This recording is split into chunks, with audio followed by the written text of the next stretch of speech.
Programa Celeiro de Craques, com Paulinho de Brito, Paulinho o Mito. Paulinho de Brito vem chegando agora, mais energia na sua TV, trazendo tudo que você adora, informação com muito mais prazer. Alô, Baixada Vicentina, quem tem história tem prioridade, um toque de descontração e o compromisso com a verdade. Um toque de descontração e o compromisso com a verdade. Se liga aí que já vai começar.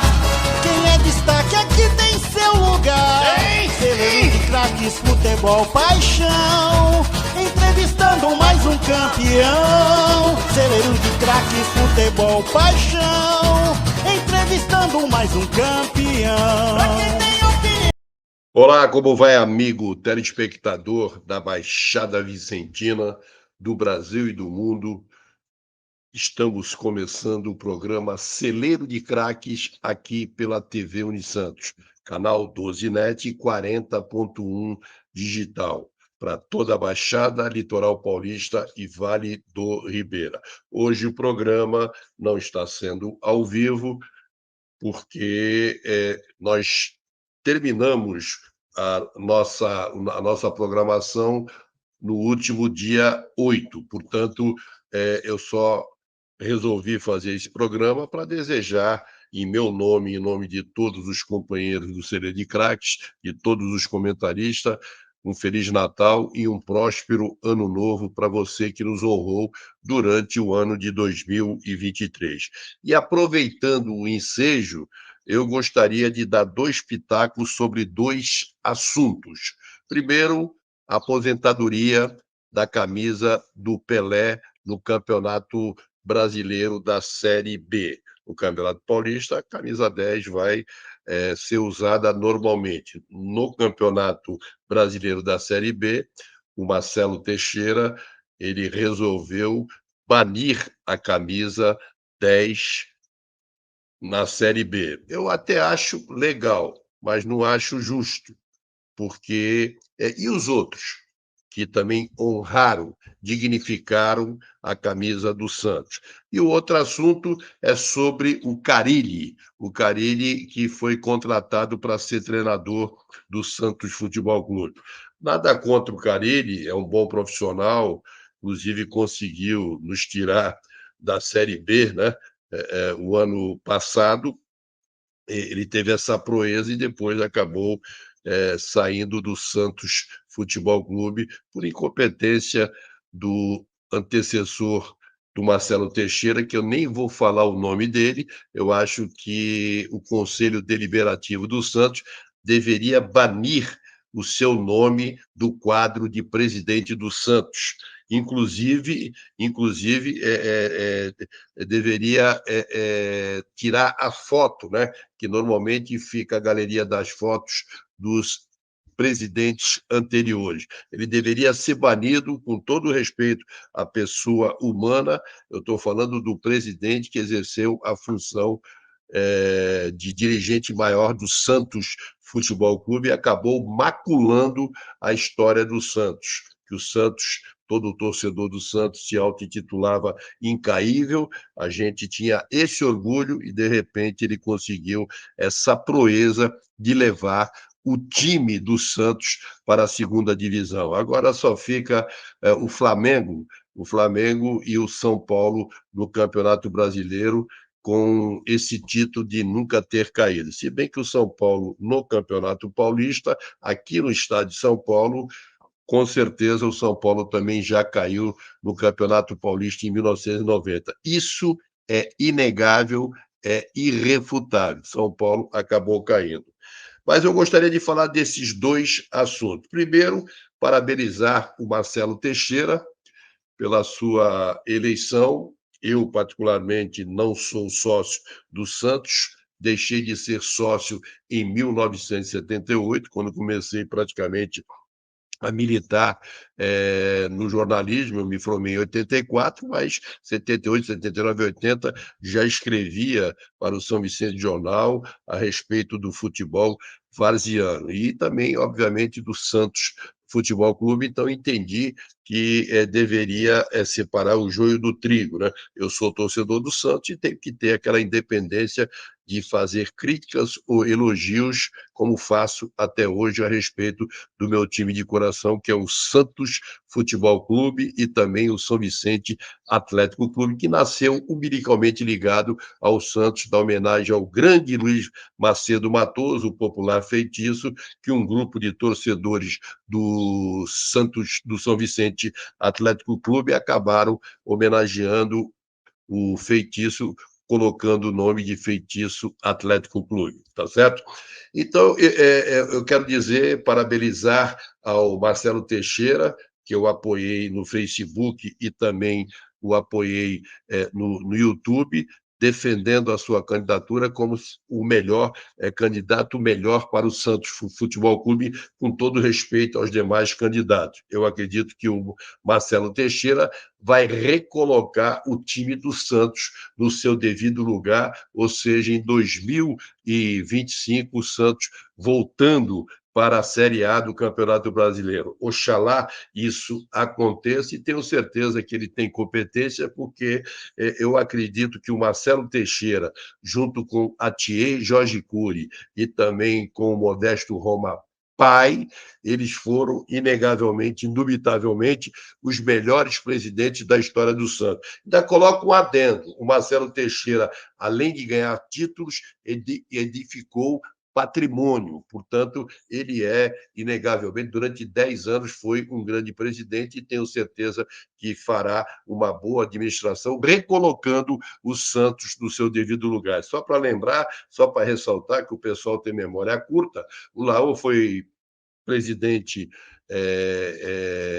na época em que o Santos ganhou a Libertadores com Ganso, com Neymar, mas foi tudo mastigado pelo Marcelo Teixeira. Se colocasse eu como presidente, colocasse você, amigo telespectador, torcedor do Santos, também seria campeão. Então, eu acho que os méritos também vão para a Libertadores, a terceira Libertadores do Santos, para o Marcelo Teixeira. Mas nem tudo, obviamente, a gente concorda com o Marcelo Teixeira.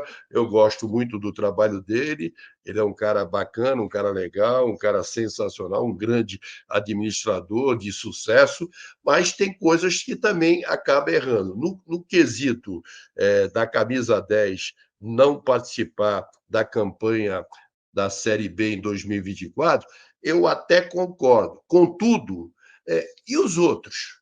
Se você pegar a história, amigo santista, você vai ver que a camisa 1 tem muita gente que jogou e merecia também tirar a camisa, porque tem uns que até já faleceram, eles vão dar a volta no túmulo. Por exemplo, esse cara aqui, ó, chamado Gilmar dos Santos Neves, ele ganhou tudo com a camisa do Santos. Por que não aposenta a camisa também do Gilmar? Ao invés de colocar a camisa 1, que o João Paulo, graças a Deus, vai ficar no Santos, um grande goleiro e um grande santista aceitou reduzir o seu salário, coloca a camisa não a número 1, coloca do 31 para lá, o 41, camisa 41, em respeito ao Gilmar, em respeito a esses dois aqui também, ó, Rodolfo Rodrigues e Marola, que foram dois excepcionais goleiros também no Santos. O Marola não ganhou título, mas o Rodolfo Rodrigues estava lá em 1984, quando o presidente era até o pai do Marcelo Teixeira, o senhor Milton Teixeira. Esse cara aqui também foi um baita goleiro, o Cláudio. Esse cara jogou muito no Santos Futebol Clube. Então tem que ter respeito, esse já faleceu. Tem que ter respeito pela história desse cara também. Vamos colocar o mais antigo. Aqui, ó, Laércio, outro excepcional goleiro no Santos Futebol Clube. Esse aqui também, ó, Serras. Serras foi, inegavelmente, indubitavelmente, um dos melhores goleiros, né? Juntamente com o Gilmar. E isso na camisa 1. Então, presidente, pessoal do Conselho Deliberativo do Santos Futebol Clube, façam isso. Não é só o Pelé que tem que levar os louros, a camisa 10. O Pelé jogava com mais 10. O Pelé não jogava sozinho. É claro que ele foi o maior de todos, isso é inegável. A gente não contesta isso. A única coisa que eu contesto no Santos é que, infelizmente, no Santos, todos os louros é para o Pelé. Entendeu? Então a camisa 10 não vai jogar. E a camisa 1 não foi importante no Santos? Gilmar, todos esses goleiros. E eu só coloquei alguns, tem muitos mais, na verdade. Tem Serras, que eu acabei de mostrar, e tantos outros goleiros que Vitor, que foi campeão em 84, tantos outros goleiros que foram campeões, Fábio Costa, são goleiros e mais goleiros. E respeito também à história deles, presidente Marcelo Teixeira, coloca 31. A camisa 2, coloca 32, não coloca 2. É porque teve outros jogadores que vestiram essa camisa. Você não tem que honrar a memória, a história do Mauro Ramos de Oliveira? Tem que honrar também a história desses caras. Então não coloca na Série B também, já que é para colocar, porque a camisa do Santos, ela não é só importante na camisa 10, ela é importante em várias camisas. Olha, esse cara aqui, Carlos Alberto Torres, não é importante?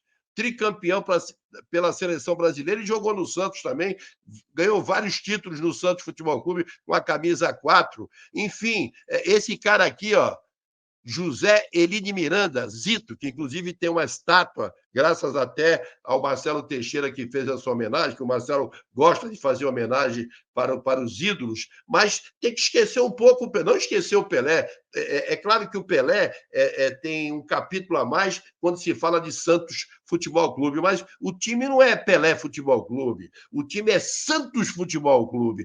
O Santos é a criatura e o Pelé o Santos é o criador e o Pelé a criatura, desculpa. O Santos é o criador e o Pelé é a criatura. Esse cara aqui também é uma criatura de respeito, Zito, entendeu? Vou colocar outra aqui, ó, Mengalvio, um grande meia-direita, né? Não é verdade? Aí você coloca outros meias-direitas que vestiram a camisa 8 do Santos Futebol Clube. Então, a história do Santos tem várias pessoas que foram importantes. Falar um pouquinho desse aqui, ó, que inclusive foi criado em São Vicente, o seu pai era comerciante ali na Antônio Mirique, e ele sempre falava que depois dos jogos ele voltava para São Vicente e na mercearia do pai dele sempre tinha uma festa para recepcioná-lo. Esse cara foi o cara que mais divulgou a cidade de São Vicente, com certeza, que sempre falou com muito orgulho, ele que tem uma ligação,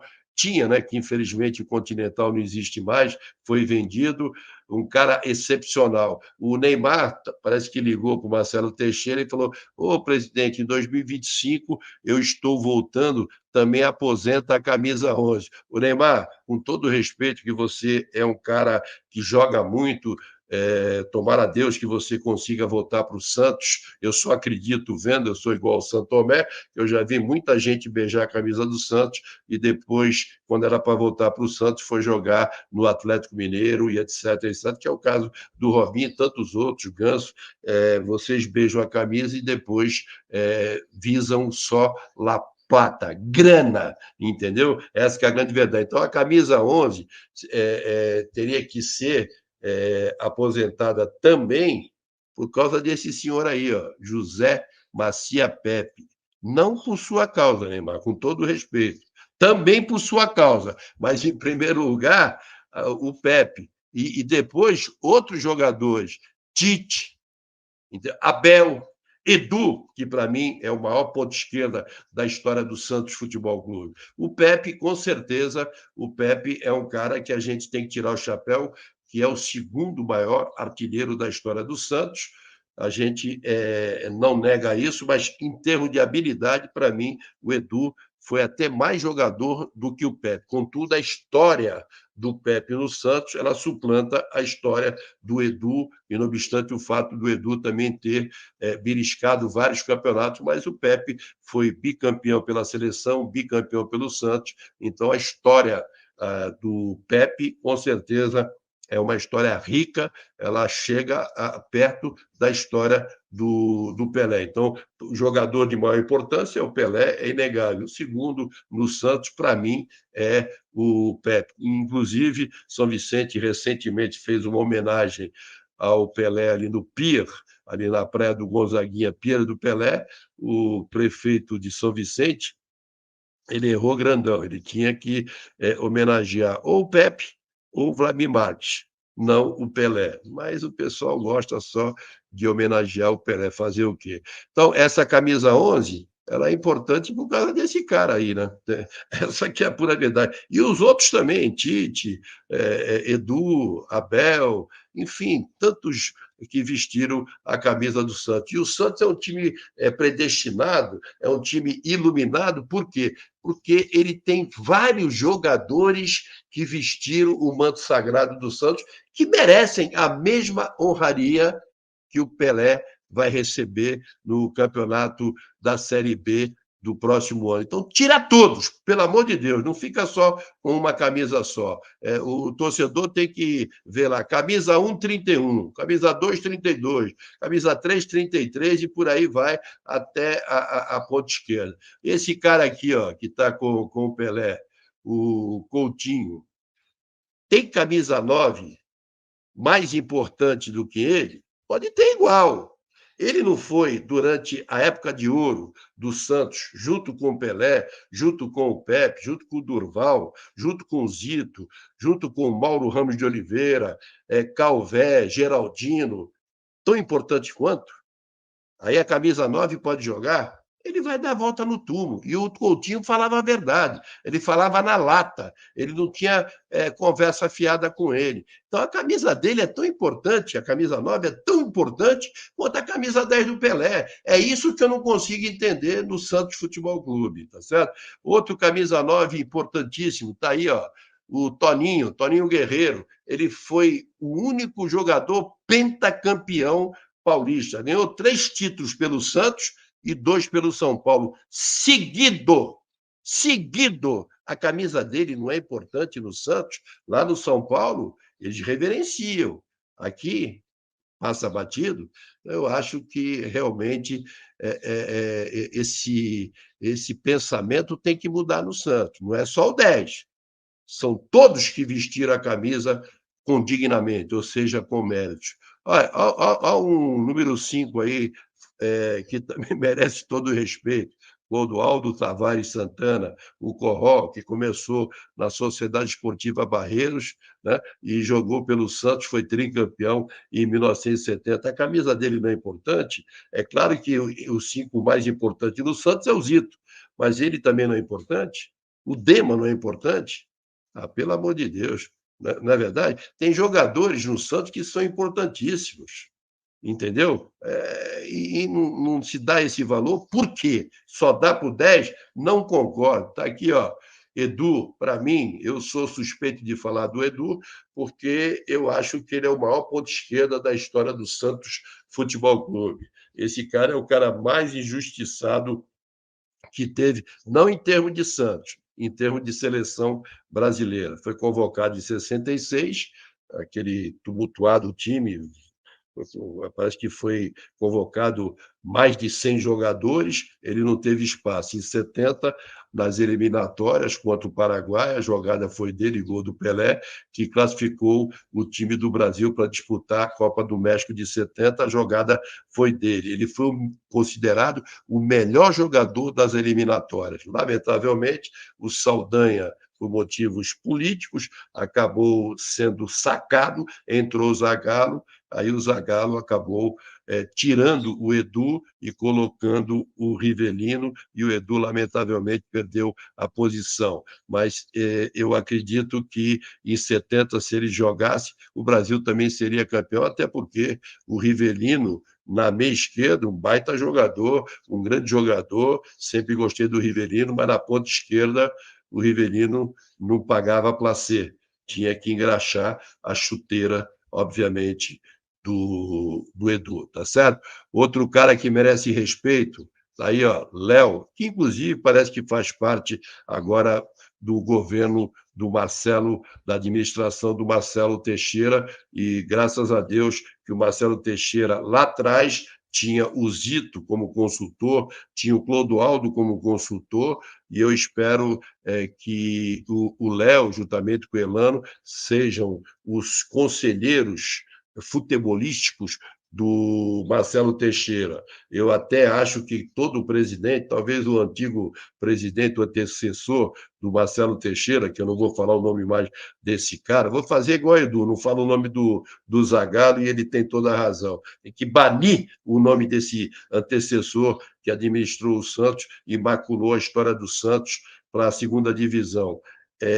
Todo presidente deveria ter um conselho de ex-jogadores, sobretudo na hora que chega um treinador e pede para contratar um jogador. Consulta esses jogadores para eles darem o aval ou não, porque eles estiveram dentro das quatro linhas e, com certeza, eles sabem quando um cara joga ou quando não joga. Todo mundo entende de futebol, mas o ex-jogador que esteve lá dentro, ele, com certeza, tem uma visão diferente do que nós que não estivemos dentro das quatro linhas, tá certo? Está aí o Léo, e você lembra também de Zé Carlos Cabeleira, Geraldino, e foram grandes laterais esquerdos. Também em homenagem a eles, tirem essa camisa, tirem todas, pelo amor de Deus, não é só a camisa do Pelé. Eu vou sempre estar aqui falando isso, para ver se entra na mente dos conselheiros e faça homenagem a todos, porque nós, torcedores do Santos, nós temos o privilégio de, em cada posição, falar mais de 10 que foram monstros jogando com a camisa do Santos e também jogando na seleção brasileira ou indo lá fora e jogando, deitando e rolando. Então, nós somos privilegiados, nós temos uma história rica, com certeza. Aí outro grande jogador, Ramos Delgado, argentino. Eu, particularmente, não sou chegado em argentino, mas esse argentino e o Serras foram grandes jogadores que jogaram com a camisa do Santos Futebol Clube. Esse cara também honrou, dignificou a camisa do Santos Futebol Clube. Outro argentino que eu gosto é o Papa, que já falou que o melhor entre Messi e Di Stéfano e o Maradona, ele acha que é o Pelé. Aliás, o mundo inteiro acha que é o Pelé, só os argentinos que acham que é o Maradona ou o Messi. Agora eles não definem, já não sabem nem definir se foi o Messi ou foi o Maradona, já esqueceram de vez o Di Stéfano, tá certo? Então tá aí, ó, Dalmo, outro cara importantíssimo no Santos, fez o gol de 63 no Maracanã, o gol de pênalti, né? Ele não é importante? Ele também é importante, tão importante quanto o Pelé. Outro cara importante, Joel Camargo, que também foi tricampeão em 70, jogou no Santos Futebol Clube, honrou, dignificou a camisa do Peixe. São jogadores que... Esse é um, né? Mas tem vários na posição que jogaram no Santos, tão importante quanto o Joel Camargo. O Joel Camargo se destacou, obviamente, porque foi tricampeão. Com o outro que foi injustiçado, com o Zagallo, ele não jogou, já com o Saldanha era titular absoluto. Vamos aí, ó, João Paulo, outro ponto esquerda importantíssimo.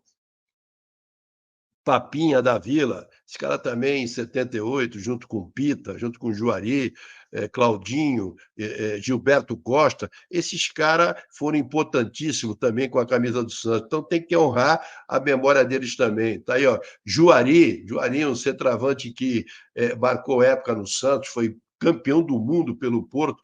A minha camisa 9 também é importante, tão importante quanto o Coutinho, tão importante quanto o Toninho Guerreiro e tão importante quanto o Pelé. Então, a importância é só para um, é isso que eu não consigo entender, entendeu? Esse que é o grande problema no Santos Futebol Clube. Aí está aqui, ó, aqui Álvaro, antigo, foi campeão em 55, com o seu irmão Ramiro. Olha outro cara importantíssimo, Tite. Olha quanto tempo jogou no Santos. Tite, ponta esquerda, que gostava de cantar, tocar um violão, foi um grande ponta esquerda. Depois veio o Pepe, acabou substituindo e marcando, né, vários gols, sendo o segundo maior artilheiro da história do Santos. Outro cara importante aqui, ó, Vasconcelos, que era o camisa 10 antes do Pelé. Ele se contundiu, quebrou a perna e o Pelé assumiu a titularidade e nunca mais saiu. Mas foi um grande jogador também na história do Santos Futebol Clube, foi campeão. Essa que é a grande verdade. Está aqui, ó, outro cara importantíssimo no Santos Futebol Clube, o Ramiro, que é irmão do Álvaro.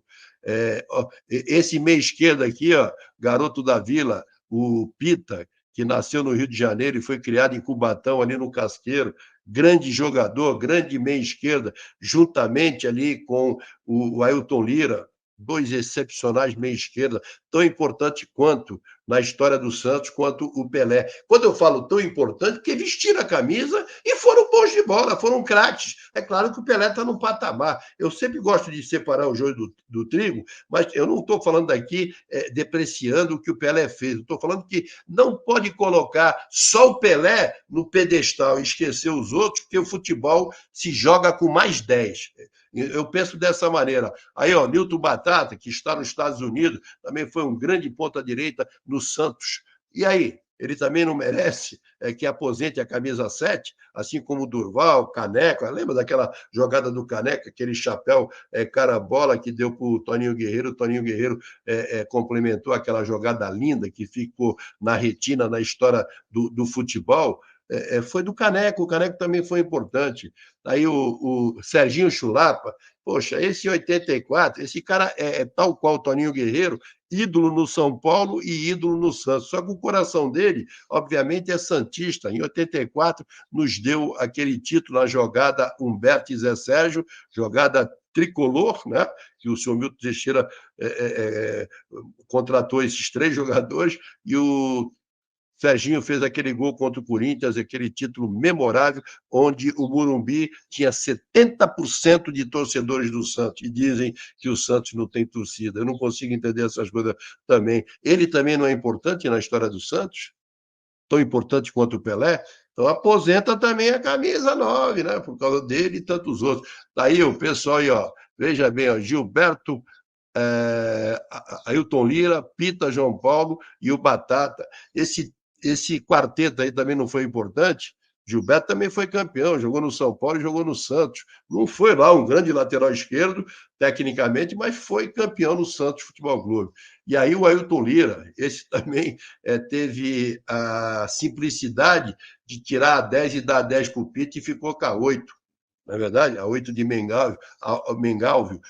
Também não é importante a camisa dele? É lógico que era.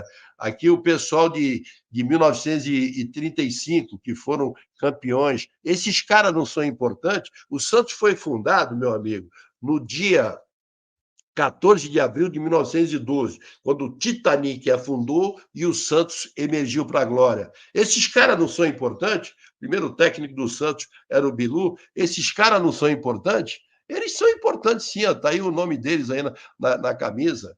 Entendeu? Eles foram importantíssimos, foram os campeões do primeiro título do Santos em 1935. Aí, ó, eles entrando na Vila Belmiro, olha como era a Vila Belmiro. Enfim, todos esses jogadores foram importantes. O Santos tem vários jogadores que foram importantes. Os outros times até têm, mas não com o nome que esses jogadores que vestiram o Santos desde 14 de abril de 1912. Primeiro ano, segundo ano do Santos como time de futebol, cedeu 2 jogadores para a seleção brasileira. Ali já era o princípio, né, de que o Santos iria brilhar no futebol e como de fato brilhou. Então, meus caros conselheiros do Santos, presidente Marcelo Teixeira, que eu desejo que você faça a mesma administração que você fez durante 10 anos, para mim, um dos melhores presidentes da história do Santos. Mas não faça só homenagem ao Pelé. Na Série B de 2024, mude todas as camisas do Santos. É uma sugestão simples de um jornalista, de um torcedor apaixonado do Santos Futebol Clube. Porque eu sempre falo e vou repetir. Eu nasci no Morro da Penha, nasci na Casa de Saúde de Santos. Primeiro lugar que eu fui morar foi no Morro da Penha. O meu pai demorou 5 dias para descer o morro e ir lá na Amador Bueno me registrar. Se nesse espaço de tempo de 5 dias eu desse algum problema e morresse, eu iria morrer com naturalidade, ou seja, ia morrer santista. Depois, o meu pai iria lá na Amador Bueno me registrar como cidadão brasileiro, não é verdade? Então, primeiro a gente nasce com naturalidade, depois se torna cidadão brasileiro. E eu, obviamente, bairrista como sou torcedor do Santos e até o meu signo é de peixe, entendeu? Então, eu falo como torcedor apaixonado pelo meu time. Tá certo? Então, peço encarecidamente a você, Marcelo, aos conselheiros do Santos, eu sei que você se elegeu, já leva a maioria para o seu triênio, que entendam, coloquem na cabeça que a homenagem não é só para o Pelé na Série B. A homenagem tem que ser para todos aqueles que fizeram história e beliscaram campeonatos pelo Santos Futebol Clube. Tem até jogadores que não foram campeões, é o caso do Marola, se não me falha a memória, Marola não foi campeão, ou se foi campeão, foi no campeão na reserva do Rodolfo Rodrigues. Pode até ser, eu não estou muito lembrado. Então, tem jogadores que não beliscaram o campeonato, contudo, fizeram uma boa campanha, dignificaram, honraram a camisa do Santos. Até isso a gente tem. Eu coloquei alguns, obviamente, que foram campeões com a camisa do Peixe. Então, em homenagem a todos esses jogadores, por favor, conselheiros e presidente do Santos, aposentem a camisa do Santos na Série B, porque dizer que só o Pelé tem que tirar a camisa, aposentar a camisa, eu acho que é um menosprezo em relação aos outros que vestiram também a camisa do Santos com igual importância a do Pelé. O Pelé sempre acima, contudo, o Pelé, quando jogou pelo Santos, jogou com mais 10, não é verdade? E depois do término da sua carreira, vieram outros jogadores que dignamente vestiram a camisa do Santos. Portanto, meus amigos, por favor, façam essa homenagem a todos os jogadores do Santos, colocando a camisa 1 de 31, 32, 33, para que também sejam homenageados esses ex-jogadores do Santos Futebol Clube. E o segundo assunto é em relação ao Carille. Se o antecessor tivesse colocado o Marcelo Fernandes no começo, o Santos talvez hoje não fosse jogar a Série B, não teria sido rebaixado para a Série B do Campeonato Brasileiro. Eu acho que o Marcelo, quando contrata o Carille, não obstante o fato de ser um bom treinador, eu, na verdade, não vejo bons treinadores. O que o Carille sabe mais do que o Marcelo Fernandes? O que o Carille sabe mais do que o Elano? Sabe mais do que o Galo? Sabe, eu acho que não. Eu acho que o Marcelo aí está pecando, está entrando pelo mesmo caminho do antecessor, que contratou vários treinadores sem identidade com o time. O Santos, desde 35, com o técnico Bilu, ele sempre se deu bem com ex-jogadores treinando o time. Eu manteria o Marcelo Fernandes, mas infelizmente já colocaram o Carille. Não porque o Carille é corintiano, não tem nada a ver uma coisa com a outra, profissional, a gente separa o joio do trigo. Se bem que corintiano sentando no banco do Santos, eu acho que não é legal. Mas vamos aguardar, mas eu acho que está dando tiro na água, infelizmente. Eu acho que tem que sentar ali e jogadores. Ah, mas teve treinadores também que não vestiram a camisa do Santos e foram campeões. Está certo. O próprio Leão, né? Que em 2002 foi campeão com o Santos, com a molecadinha lá, Robinho, Diego, Elano, Renatinho. Mas quem é que trouxe esses garotos da base? Foi o Leão? Não, foram ex-jogadores que fizeram essa base. Parece que o Marcelo Teixeira vai recolocar aqueles que realmente jogaram no Santos para trabalhar na base. Tomara que façam isso, tá certo?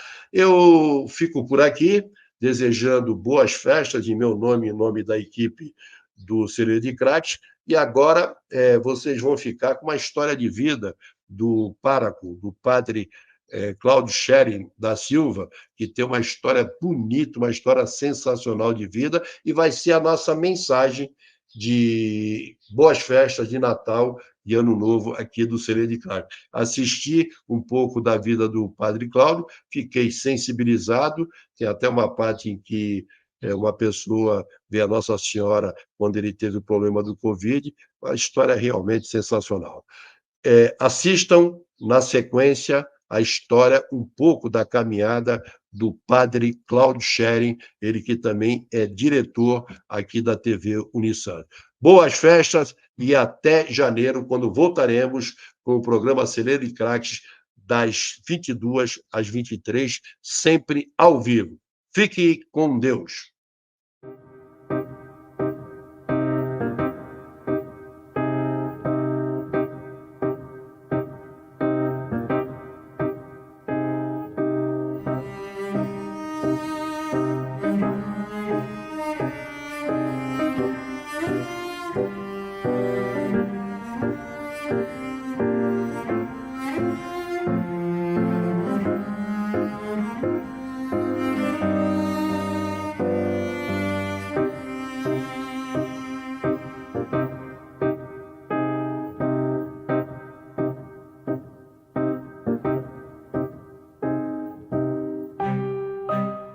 Acho que são pequenos ou grandes sinais que Deus vai nos dando, não é? Nossa Senhora vai nos permitindo para dizer que nós somos sempre muito cuidados.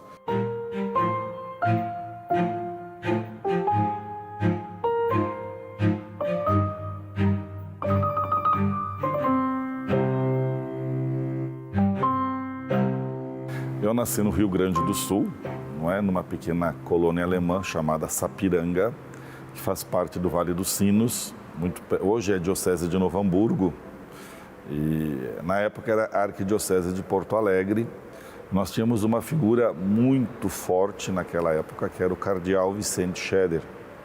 E ele era um homem de projeção eclesial no Brasil inteiro, muito respeitado no Brasil inteiro. Então eu me lembro muito da figura deste grande pastor, que a Igreja do Rio Grande do Sul e a Igreja do Brasil teve. E eu me lembro também muito dos padres, não é? Como era uma colônia alemã, ainda se falava muito alemão, não é? E era uma cidade que eu me lembro da contagem de 5 mil habitantes. É uma cidade hoje com 80 mil habitantes, mas na época tinha 5 mil habitantes, então tinha muita terra. E tinha, numa colina tinha 5 casas e o cemitério, não é? E o nome da rua se chamava Bonfim, se chama ainda Bonfim, porque acaba dentro do cemitério a rua. Então, a minha infância e a minha vida religiosa, elas foram vivenciadas dentro dessa realidade de vida e de morte. Não é? O cemitério, porque ali nós tínhamos toda a nossa brincadeira de infância dentro dos túmulos, a gente arrumava as sepulturas daquelas criancinhas, bebezinhos que já ninguém mais visitava. A gente acompanhava os enterros, a gente acompanhava o padre, a gente contava os carros depois que passava o carro funerário, quantos carros que tinha, né? Imagina, na época, né? Não tinha muito carro no Brasil. E principalmente no dia de finados, nós ajudávamos nas missas, porque tinha muita missa no cemitério, né? E o padre sempre ficava em casa. E eu me lembro que eram bons padres, muito bons padres que nós tínhamos também naquela cidade. E tinha um especial que era o Padre Rubens, que ele era um homem apaixonado por Nossa Senhora, não é? Apaixonado por Nossa Senhora. E com um zelo missionário, um padre diocesano com um zelo missionário impressionante, não é? Ele visitava aquelas capelas, 20, 30, 40 capelas, naquelas vilazinhas alemãs, aquelas colônias nos morros da cidade. E era um homem muito encantador, não é? E ele vivia muito presente nas famílias, né? A presença do sacerdote nas famílias, isso é uma coisa que eu trago muito da minha infância, né? Era uma honra para a gente, né? O padre visitar a nossa casa. E o Padre Rubens era um padre presente. Hoje ele está no céu, morreu muito novo, está no céu junto com Nossa Senhora, a quem ele tanto amou. E em novembro de 79, o Padre Rubens, que era diocesano, ele chega e fala assim: tem uns padres que estão aqui querendo ver se vocês não querem ir para o seminário, não é? E aí ele trouxe o Padre Delvio, que era um missionário claretiano, né, nos apresentou, E aí nós aceitamos, não é? É uma coisa impressionante, com 9 anos, meu irmão tinha 11 anos, nós aceitamos aquela aventura de ir para o seminário. E o que é curioso nessa troca de década? A Diocese de Novo Hamburgo ela é instalada em março de 1980, já faz tempo, não é? Só que nunca mais os claretianos voltaram lá. Foi a última leva que eles pegaram da Diocese, né? que ainda era a Arquidiocese de Porto Alegre. Foi nessa troca, não é? Eu não me lembro mais dos claretianos terem ido à Diocese de Novo Hamburgo depois disso.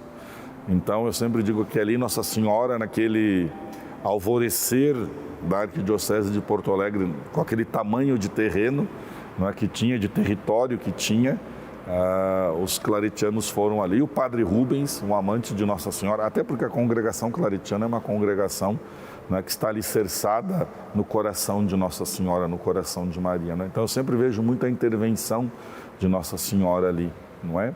E aí nós fomos para o seminário. Meu irmão foi para o seminário em 80 e eu demorei ainda 2 anos, em 1982, e aí eu fui para o seminário também com 12 anos, não é? E foi uma época maravilhosa, que a gente tem muitas saudades. O seminário menor é uma época maravilhosa na vida de qualquer adolescente, não é? Porque éramos 63 seminaristas, imagina, tudo de 12 a 18 anos, e ali a gente se divertia, não é? Porque imagina, era um sítio, o seminário, a gente corria, a gente gastava energia, mas principalmente a gente era muito bem formado, não é? E o padre Roberto, que estava lá, que hoje já está no céu também, morreu de Covid, ele deu uma formação humana muito importante, não é? Então ele fez escola de formadores, então ele tinha muito essa questão da formação humana. Então a formação intelectual também caminhava, mas a formação humana, essa necessidade de você se descobrir, saber quem você é, ela foi muito bem trabalhada nessa época.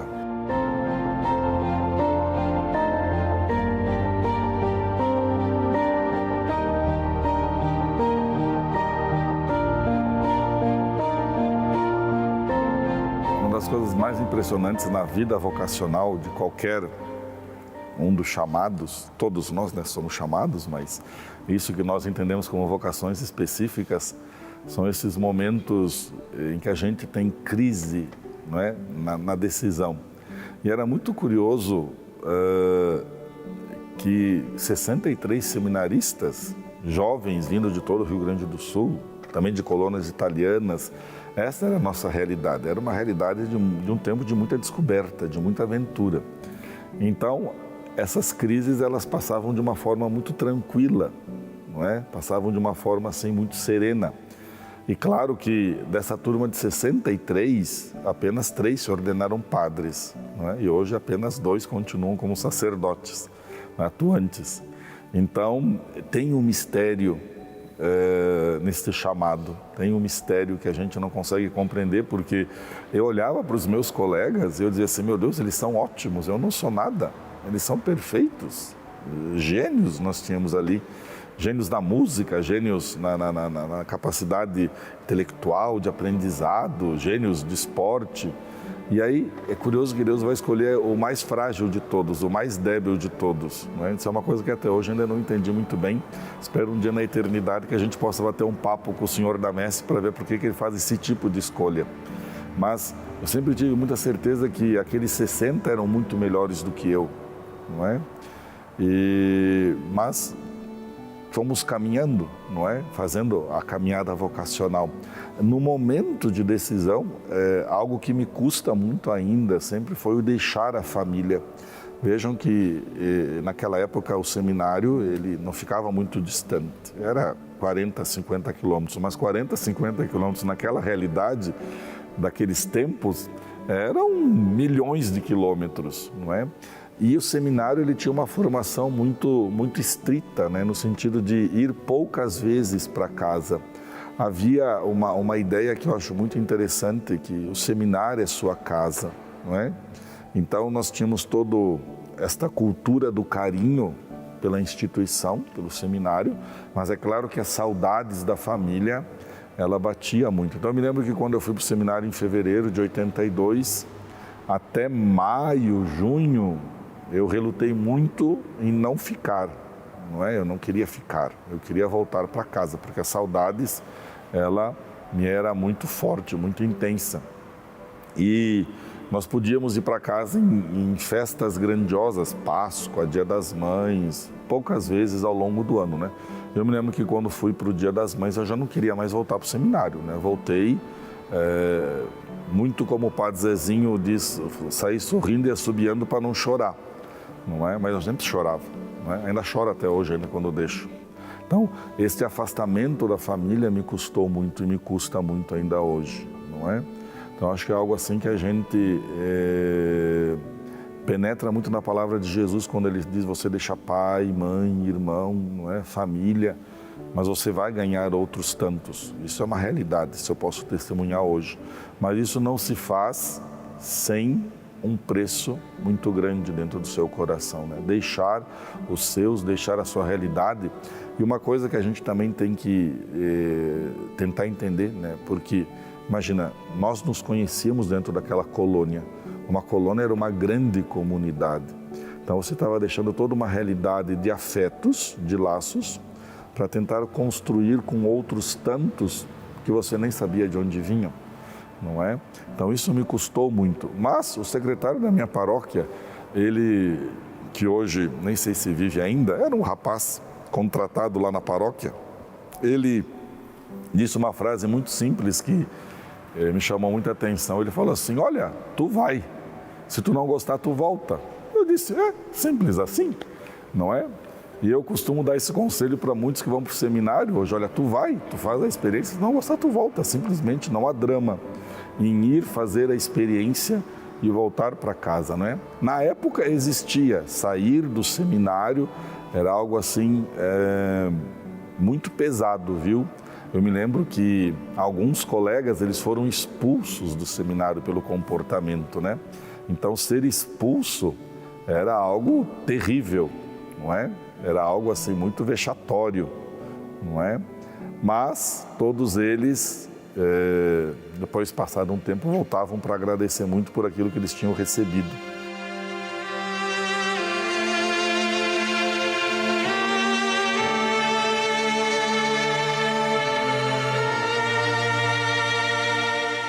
No seminário, foram 18 anos de seminário. Eu me pós-graduei em seminário, né? Eu entrei muito novo, depois toda a formação religiosa, noviciado. Depois eu tive uma graça, não é? Durante o meu tempo de formação, enquanto eu fazia teologia aqui nesta casa, que foi acompanhar a imagem peregrina de Nossa Senhora de Fátima, que veio para o centenário dos claretianos. Se nós olharmos aqui na frente da igreja, a gente vai ver que tem a placa aqui que nós colocamos em 1995, quando a imagem esteve aqui. E eu vivi com um missionário santo, o Padre Jordá. Ele era o responsável pela imagem e eu era estudante de teologia. Mas eu tive a oportunidade de percorrer o Brasil inteiro, a aldeia de índio, dos Chavantes, do norte ao sul do país. Nós fomos com a imagem peregrina para celebrar este centenário dos missionários claretianos aqui no Brasil. E éramos eu e o padre, né? E o Padre Jordá, ele era um catalão muito cheio assim de manias, não é? E claro que depois de um ano de convivência dentro de uma F1000, de uma caminhonete, as coisas não iam muito bem. Mas o Padre Jordá chegou no final do ano, quando nós íamos nos separar, ele olhou para minha cara e falou assim: olha, eu conheço todos os teus pecados, não é? E aquilo assim me deixou muito bravo, né? Eu disse: mas quem é esse homem para falar isso? Conhece os meus pecados, né? Aí eu, no alto da minha arrogância, da minha prepotência juvenil, peguei e falei assim para ele: e eu conheço os teus, não é? Como quem diz, fala dos meus que eu falo dos teus. E aí o Padre Jordá, ele me deu uma lição vocacional, de uma humildade gigantesca, tanto que quando o Padre Jordá faleceu, o enterro dele em Londrina durou 5 dias, 5 dias, não é? De tão santo que aquele homem era. Ele me deu uma resposta que me calou muito. Ele falou assim: olha, basta que você me dê seu perdão, está tudo bem, não é? Então é algo que eu carrego comigo, né? Um homem santo como aquele, né? Eu falando para ele que conhecia os pecados dele, ele falou assim: se você me der seu perdão, eu já ficarei muito feliz e muito contente. Então veja, a minha formação foi com estes homens e com estas mulheres santas, uma caminhada vocacional, ela se faz, claro, com a graça de Deus, com o cuidado de Nossa Senhora, mas também ela é feita por estes homens e mulheres que vão te dando forma ao longo da sua vida, não é? E o Padre Jordá foi uma pessoa quase no finalzinho da minha formação, não é? Já entre o segundo e o terceiro ano de teologia. E em 95, neste mesmo ano, no início, antes de começar a peregrinação, eu fiz os votos perpétuos na congregação dos claretianos. E daí, em 97, aqui nesta igreja, Dom Pedro Fedalto, grande Dom Pedro Fedalto, gigante Dom Pedro Fedalto, me ordenou diácono, não é? Um homem santo. E depois, em 2000, então, no ano do jubileu, aí lá na Diocese de Novo Hamburgo, né, Dom Oswino, que depois foi arcebispo militar, mas na época era bispo da Diocese de Novo Hamburgo, ele me ordenou padre. Não é? E aí minha vida inteira foi em Santos. Não é? Eles me mandaram para Santos como diácono e depois eu continuei como pároco, depois trabalhando na universidade e trabalhando na TV também.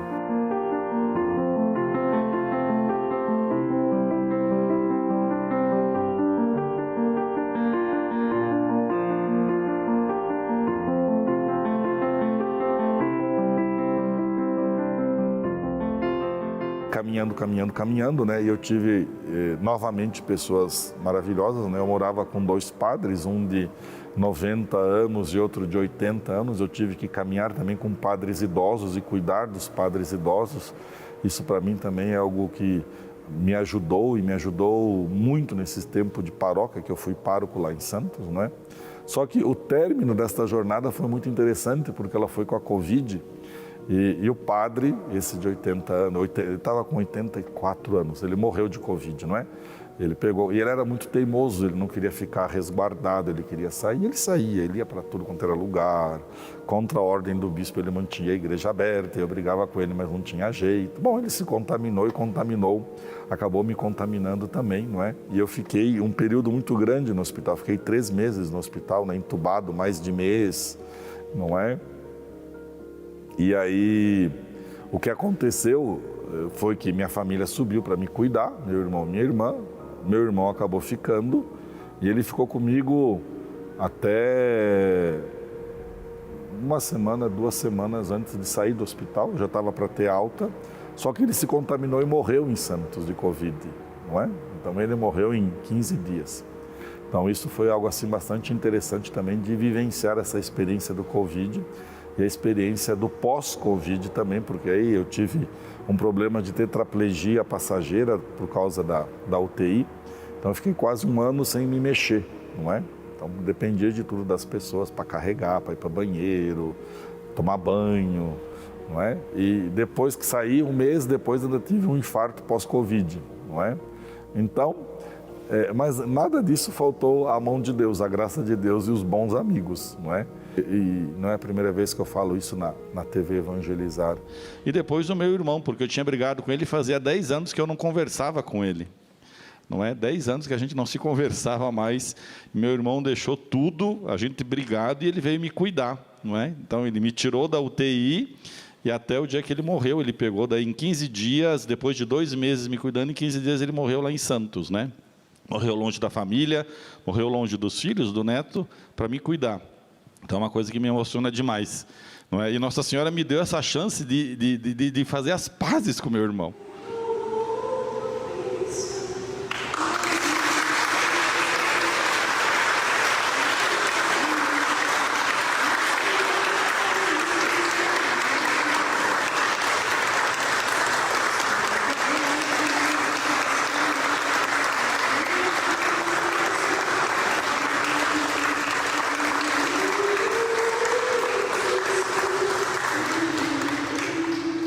Quando eu voltei, não é? Porque você não volta de 1 mês, 2 meses de entubado de qualquer jeito, né? Você volta assim bem maluco das ideias, é uma coisa impressionante.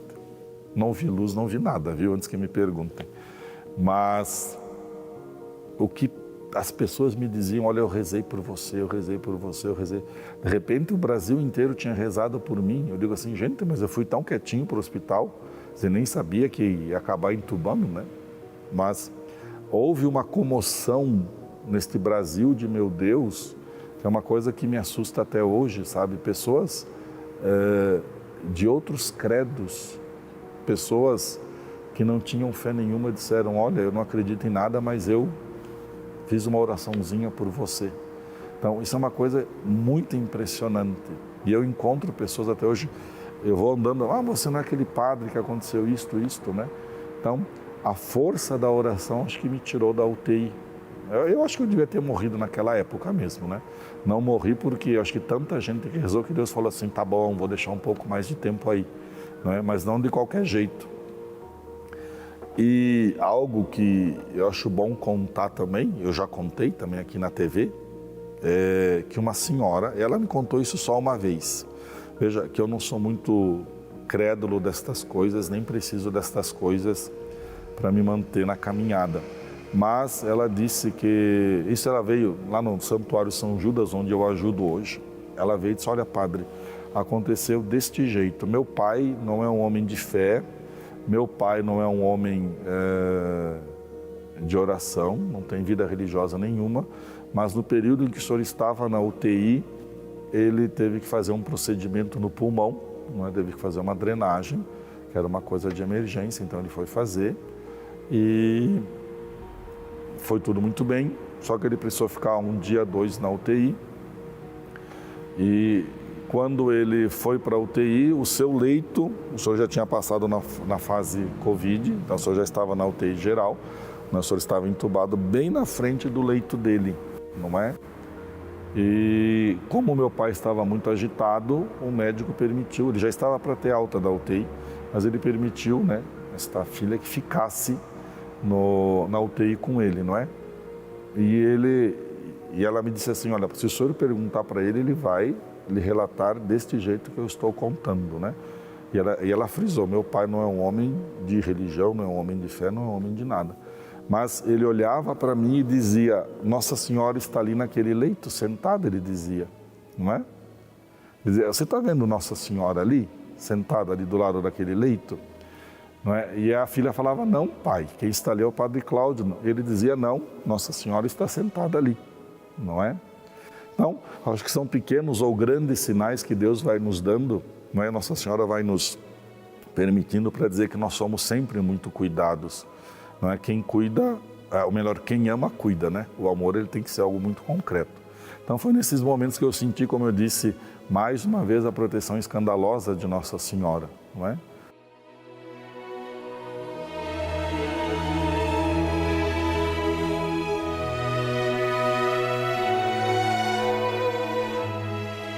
Eu queria convidar você que nos assiste, que nos acompanha, veja, não tenha medo se você se sente chamado, se você se sente provocado por Deus.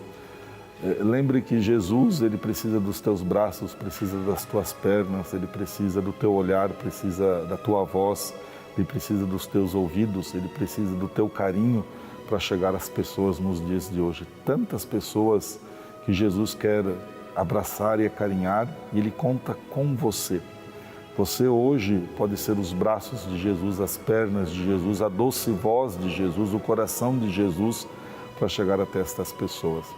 E se Deus te chama, também Ele vai te confirmar, Ele vai te dar a força necessária, Ele vai te dar tudo aquilo que é importante para que você não desanime. Então, coragem, viu? Aceite o convite e se lance nesta grande jornada, não é? Não tenha medo, não tenha medo. Cada dia a gente levanta e a gente agradece a Deus pelo grande dom da vida e pelo grande dom da vocação. E renova dentro do coração o grande desejo de continuar servindo, de continuar espalhando o amor de Deus, que é um amor muito concreto, é um amor que percorre hospitais, é um amor que abraça aqueles que estão doentes, é um amor que conforta as famílias, é um amor que visita aqueles que precisam, é um amor que sorri para os jovens, é um amor que cada dia traz Deus um pouquinho mais para o coração da humanidade. Então, cada dia eu preciso renovar o meu sim, eu preciso dizer que eu quero estar aqui, tantos dos meus irmãos, por um motivo ou outro, e tem todo o meu carinho e meu respeito, já não quiseram mais caminhar, mas eu quero continuar caminhando, eu quero continuar dando o meu sim de alegria, para ser a presença do rosto amoroso de Deus para todas as pessoas. Eis-me aqui.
Oração vocacional. Senhor Jesus, enviado do Pai e ungido do Espírito Santo, que fazei os corações arderem e os pés se colocarem a caminho. Ajudai-nos a discernir a graça do vosso chamado e a urgência da missão. Continuai a encantar famílias, crianças, adolescentes, jovens e adultos, para que sejam capazes de sonhar e se entregar, com generosidade e vigor, a serviço do Reino, em vossa Igreja e no mundo. Despertai as novas gerações para a vocação aos ministérios leigos, ao matrimônio, à vida consagrada e aos ministérios ordenados. Maria, Mãe, Mestra e discípula missionária, ensinai-nos a ouvir o Evangelho da vocação e a responder com alegria. Amém.